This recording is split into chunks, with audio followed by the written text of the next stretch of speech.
جی ہاں دوستو، آج آپ ایک بہت ہی اچھی اور گڈ نیوز دیکھنے والے ہیں۔ وہ یہ ہے کہ ایک بہادر نوجوان جو کہ اس وقت پاکستان کی آرمی کے اندر بھرتی ہے اور اپنی سروس جو ہے نا جاری رکھے ہوئے ہے اس ٹائم، لیکن اس نے ایک سوشل میڈیا کے اوپر ایک بیانیہ اپلوڈ کیا ہے جو کہ ٹرینڈ کے اوپر چل رہا ہے، کچھ لوگوں نے دیکھا ہوگا۔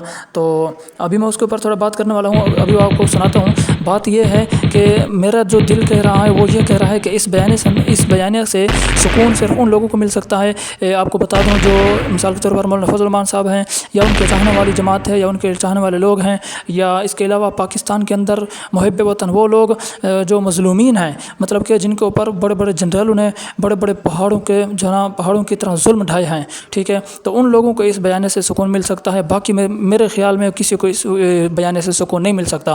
تو چلے سنتے ہیں وہ بیانیہ کیا ہے۔ محترم آرمی چیف صاحب، ملک کی موجودہ صورتحال سے آپ بے خبر نہیں ہیں۔ اپنے ہی مسلمان شہریوں کا، اپنے ہی پاکستانی شہریوں کا خون بہایا جا رہا ہے۔ اپنی ہی فورسز کو، جو ملک میں امن قائم کرنے کے لیے بنائی گئی،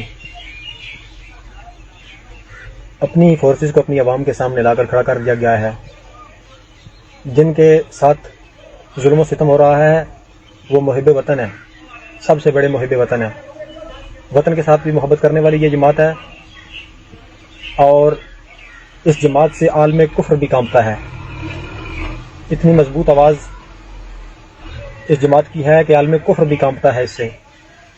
تو یہ ظلم و ستم بند کیا جائے، بند کروایا جائے۔ آپ کے اختیار میں ہے، آپ کے اختیار میں ہے، آپ کے اختیار میں ہے۔ کل آپ نے بھی بروز قیامت اس کا جواب دینا ہے۔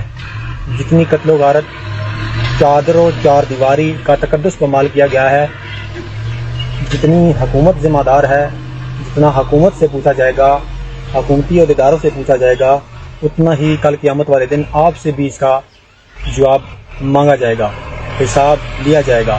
تو خدا کے لیے یہ عہدے، یہ نوکریاں، یہ سارا کچھ ادھر ہی رہ جانا ہے۔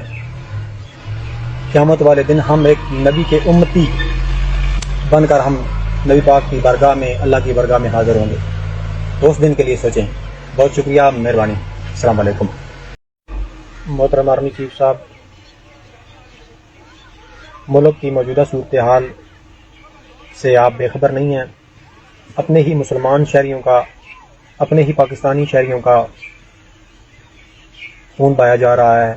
اپنی ہی فورسز کو، جو ملک میں امن قائم کرنے کے لیے بنائی گئی، اپنی ہی فورسز کو اپنی عوام کے سامنے لا کر کھڑا کر دیا گیا ہے۔ جن کے ساتھ ظلم و ستم ہو رہا ہے وہ محب وطن ہے، سب سے بڑے محب وطن ہے۔ وطن کے ساتھ بھی محبت کرنے والی یہ جماعت ہے، اور اس جماعت سے عالم کفر بھی کانپتا ہے۔ اتنی مضبوط آواز اس جماعت کی ہے کہ عالم کفر بھی کانپتا ہے اس سے۔ تو یہ ظلم و ستم بند کیا جائے، بند کروایا جائے۔ آپ کے اختیار میں ہے، آپ کے اختیار میں ہے، آپ کے اختیار میں ہے۔ کل آپ نے بھی بروز قیامت اس کا جواب دینا ہے۔ جتنی قتل و غارت، چادر و چار دیواری کا تقدس پامال کیا گیا ہے، جتنی حکومت ذمہ دار ہے، جتنا حکومت سے پوچھا جائے گا، حکومتی عہدیداروں سے پوچھا جائے گا، اتنا ہی کل قیامت والے دن آپ سے بھی اس کا جواب مانگا جائے گا، حساب لیا جائے گا۔ تو خدا کے لیے یہ عہدے، یہ نوکریاں، یہ سارا کچھ ادھر ہی رہ جانا ہے۔ قیامت والے دن ہم ایک نبی کے امتی بن کر ہم نبی پاک کی بارگاہ میں، اللہ کی بارگاہ میں حاضر ہوں گے۔ تو اس دن کے لیے سوچیں۔